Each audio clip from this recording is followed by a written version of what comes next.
इग्नो के study centre निर्माण campus 2281 Sunam में मैं आप सभी हिंदी प्रेमियों का, हिंदी के प्यारे प्यारे विद्यार्थियों का, छात्रों का हार्दिक स्वागत करता हूं। बच्चों, इससे पहले हम लोग मोहन राकेश जी के बारे में पढ़ चुके हैं। हम लोग ओम प्रकाश वाल्मीकि जी के बारे में पढ़ चुके हैं। आज हम छायावाद की महान कवित्री श्रीमती महादेवी वर्मा जी के बारे में पढ़ेंगे। और महादेवी वर्मा जी का जो निबंध कोर्स कोड BHDLA 138 में के पाठ्यक्रम में आपको लगाया गया है, उसका नाम है जीने की कला। जीने की कला यह निबंध श्रृंखला की कड़ियां शीर्षक संग्रह का अंतिम निबंध है। इस पूरे संग्रह में महादेवी ने नारी समस्या के अनेक पहलुओं पर विस्तार से विचार किया है। प्रस्तुत निबंध में जीने की कला को केंद्र में रखकर भारतीय नारी की दुर्दशा के मूलभूत जो कारण हैं, उन कारणों को अत्यंत तर्क संगत ढंग से प्रस्तुत करने का प्रयास जो है वो लेखिका द्वारा किया गया है।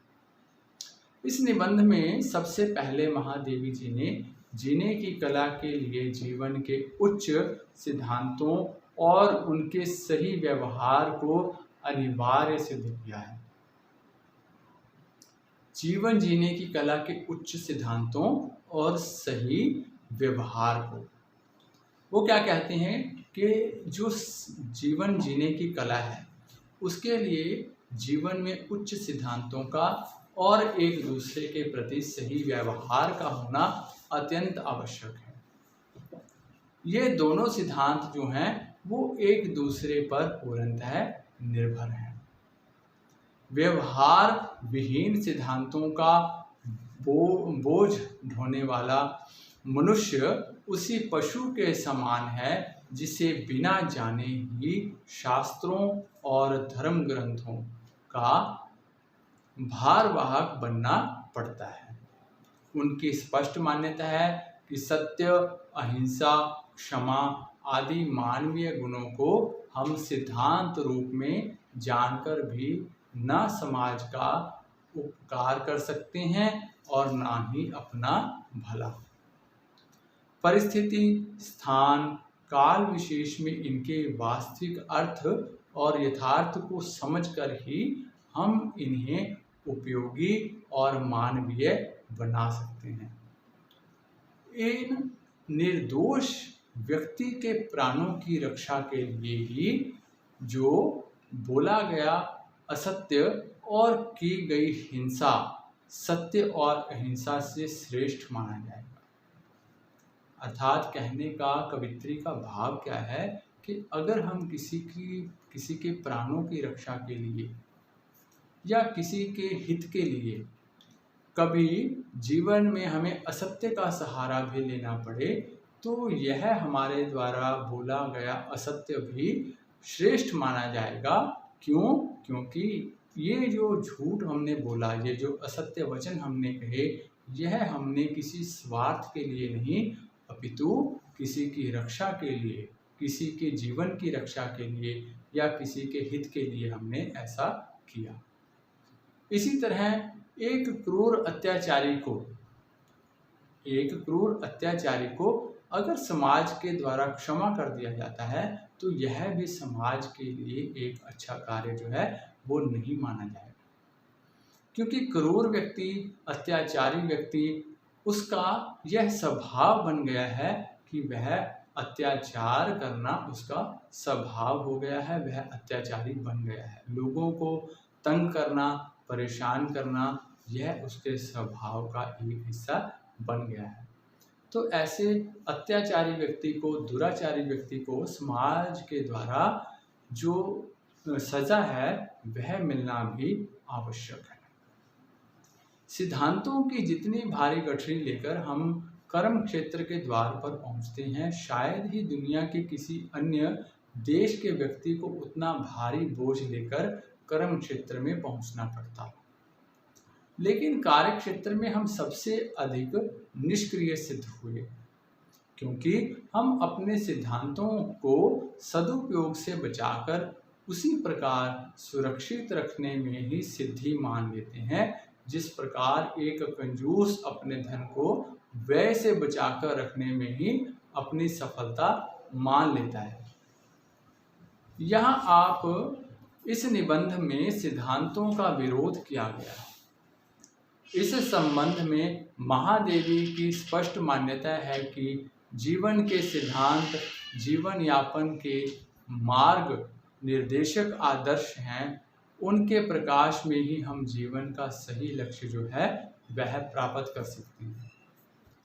लेकिन हमने जीवन को उचित कार्य से विमुख कर उसके व्यवस्थापक नियमों या सिद्धांतों को ही अपने पैर की बेड़ियां बना लिया। फलस्वरूप क्या हुआ? फलस्वरूप लक्ष्य तक पहुंचने की इच्छा भी हम लोग जो है वो भूल गए। इस प्रकार निबंध में लेखिका ने क्या कहा? लेखिका ने अत्यंत प्रभावशाली ढंग से यह प्रतिपादित किया है कि समूचे देश में जीने की कला ना जानने का अभिशाप व्याप्त है। अर्थात हमको जीने की कला जो है वो आती ही नहीं। लेकिन स्त्रियों ने इस अभिशाप के कारण जो घोर पीड़ा सही है उसे सहकर भी जीवित रहने पर अभिमान करने वाला कोई बिरला ही होगा। यहाँ तक इस निबंध में लेखिका द्वारा यह बताने की कोशिश की गई है, यह समझाने की कोशिश की गई है कि जीवन जीना भी एक कला है। जीवन जीना कोई बोझ ढोना नहीं है। जीवन जीना कोई दिन काटना नहीं है। जीवन जीने का अर्थ है कि आप पूर्णतः खुश रहें और समाज के लिए, स्वयं के परिवार के लिए कार्य करें। और जीवन में धर्म, आडंबर, रूढ़ियाँ, इन सब बातों के लिए या वर्गों के लिए या जात पात के लिए अगर आप ऐसे मूल्य अपने जीवन में निर्धारित करते हैं तो यह आपके लिए गलत ही हमेशा साबित होगा। महादेवी जी ने इस निबंध में जीवन जीने की कला को अपना विषय बनाया है। लेकिन निबंध में कला की बारीकियों के विवेचन विश्लेषण को अंतर्वस्तु ना बनाकर भारतीय समाज में नारी के शोषण और उसकी दुर्दशा के सामाजिक, धार्मिक और आचार शास्त्रीय कारणों पर प्रकाश डाला है। अतः निबंध की अंतर्वस्तु जो है वो समाज शास्त्रीय रूप ग्रहण कर लेती है। फलस्वरूप इसमें महादेवी जी का जीवन विषयक चिंतन और सामाजिक विचार ही जो हैं वो अधिक प्रकट हुए। श्रृंखला की कड़ियाँ शीर्षक संग्रह की भूमिका में महादेवी जी ने लिखा है कि विचार के क्षणों में मुझे गद्य लिखना ही अच्छा लगता है, क्योंकि उसमें अपनी अनुभूति ही नहीं बाह्य परिस्थितियों के विश्लेषण के लिए भी पर्याप्त अवकाश रहता है। लेकिन इस संबंध में आपको ध्यान रखना पड़ेगा कि महादेवी एक भावुक कवित्री भी रही हैं।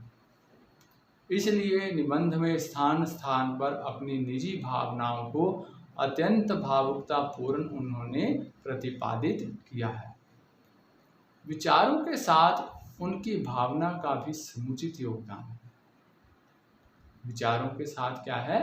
उनकी भावना जो है, भावनाएं जो हैं, उनका भी निबंध में समुचित जो है योगदान है। क्योंकि भावनाएं जो हैं वो प्रत्येक मानव के जीवन का एक हिस्सा होती है। भावनाओं के बिना जीवन जो है वह जीवन नहीं बनता। कठोरता जो है वो जीवन को निरर्थक बना देती है। नारी जीवन के अभिशाप के लिए सबसे पहले नारी को ही जिम्मेदार साबित करते हुए लेखिका ने पूरी सहानुभूति के साथ उसे सचेत और जागरूक बनाने का प्रयास किया है। सतीत्व, पतिव्रत्य, त्याग, बलिदान, सहनशीलता, करुणा, स्नेह भावना, ममता के ऊंचे आदर्शों के खूंटे से बंधकर जिस प्रकार उसने अपने आप को असहाय बना दिया है, उसे छोड़कर वह इन आदर्शों के मानवीय महत्व और लक्ष्य को समझे। ऐसा संदेश वो है नारी को देती हुई दिखाई देती है। उपयुक्त आदर्श कर्तव्यों के बंधन मात्र ना होकर अधिकार के साधन भी हैं।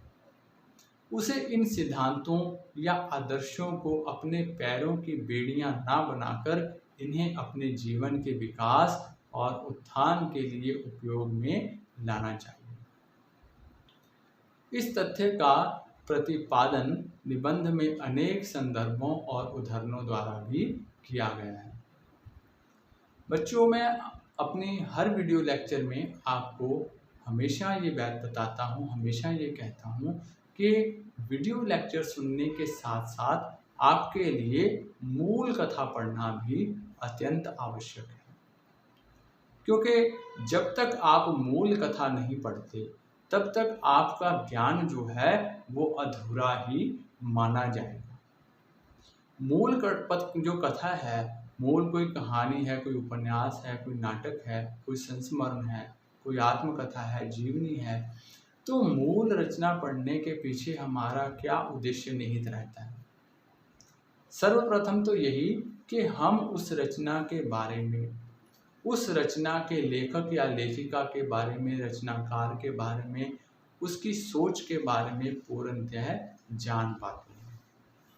फिर उस रचना के प्रमुख पात्र कौन कौन से हैं, नायक रचना का कौन है, नायिका कौन है, गौण पात्र कौन है, मुख्य पात्र कौन है, रचना में किस प्रकार की सामाजिक रचना है, राजनैतिक रचना है, धर्म के आधार पर है ना। तो ये सब बातें हमें तभी मालूम होती हैं जब हम मूल रचना का पाठ करते हैं। इसके अतिरिक्त जो लेखक की भाषा है, जो लेखक की शैली है, उसके बारे में भी हमें पूर्णतः ज्ञान तभी प्राप्त होता है जब हम मूल रचना को पढ़ते हैं। चलिए, अब जहाँ बात मैंने छोड़ी थी कि इस निबंध के हम प्रतिपाद्य की बात कर रहे थे, महादेवी वर्मा जी का जीवन जीने की कला। सबसे पहले तो मैंने आपको यही कहा, और महादेवी वर्मा जी लेखिका जो हैं वह भी हमको यही समझाने की कोशिश करती हैं कि नारी को अपनी पहचान जो है वो खुद बनानी पड़ेगी। और इस निबंध के अगर दूसरे पक्ष की मैं बात करूं, जिसका संबंध पुरुष और पुरुष प्रधान समाज के विधि निषेधों और उसके विभिन्न हथकंडों से है, इस पक्ष का विवेचन विश्लेषण करते हुए लेखिका ने पुरुष समुदाय को सावधान किया है और वह अपनी हरकतों से बाज आए, ऐसा कहती हुई वह प्रतीत होती है।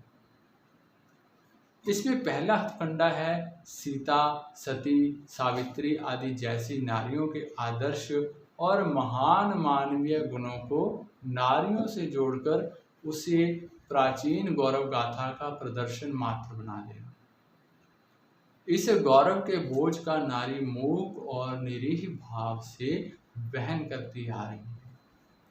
पुरुष समुदाय के इस षड्यंत्र का भी लेखिका ने पर्दाफाश जो है वो इस निबंध में किया है। इस संबंध में पुरुष समुदाय के जिस दूसरे हथकंडे को लेखिका ने विशेष रूप से प्रतिपादित किया है वह है पूंजीवादी युग में धन, अधिकार और धर्म की सत्ता का पुरुषों के हाथ में होना। धन और अधिकार के बल पर आज वह शास्त्र और समाज के नियमों का निर्माता बनकर अपने को अधिक से अधिक स्वच्छंद रखकर नारी को कठिन से कठिन बंधन में बांधने में समर्थ बन गया।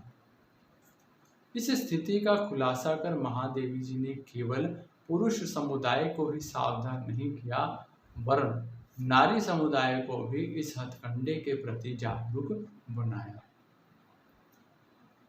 नारी को वह अपने अधिकारों के, अपने कर्तव्यों के प्रति सुचेत रहने के लिए कहते हैं। प्रस्तुत निबंध का प्रतिपाद्य भारतीय नारी के अभिशाप के विभिन्न पक्षों, पहलुओं का उद्घाटन करते हुए उनके कारणों से अवगत कराकर नारी समुदाय को जागरूक बनाना है। यहाँ लेखिका ने अपनी ओर से नारी समस्या के लिए कोई समाधान जो है वो प्रस्तुत नहीं किया है, लेकिन श्रृंखला की कड़ियाँ शीर्षक संग्रह के बाद या इसके अंतर्गत लेखिका ने स्पष्ट करते हुए लिखा है कि समस्या का समाधान समस्या के ज्ञान पर निर्भर है और ज्ञान ज्ञाता की अपेक्षा रखता है। अतः अधिकार के इच्छुक व्यक्तियों को अधिकारी भी बनना चाहिए। आज से लगभग 60 वर्ष पहले व्यक्त की गई यह मान्यता आज ज्वलंत रूप से एक सच्चाई बनी हुई है जो हम सबके लिए विचारणीय है, और इस विचार का हमें निरंतर ध्यान भी रखना होगा। और पुरुष प्रधान समाज में पुरुषों के साथ साथ नारी को भी अपने अधिकारों का, अपने कर्तव्यों के प्रति जागरूक होना पड़ेगा। तभी यह समाज जो है वो सही दिशा ले पाएगा और जीवन जीने की कला हम लोग जो हैं वो सही ढंग से सीख पाएंगे। तो आज के लिए बच्चों इतना ही। आज हमने महादेवी वर्मा जी का जीवन जीने की कला रचना पर विचार विमर्श किया। यह उन बच्चों के लिए है जिनका कोर्स कोड BHDLA 138 है। तो आज के लिए इतना ही। आगे फिर मिलेंगे नई यूनिट के साथ, नई इकाई के साथ। तब तक के लिए नमस्कार, धन्यवाद, आदाब।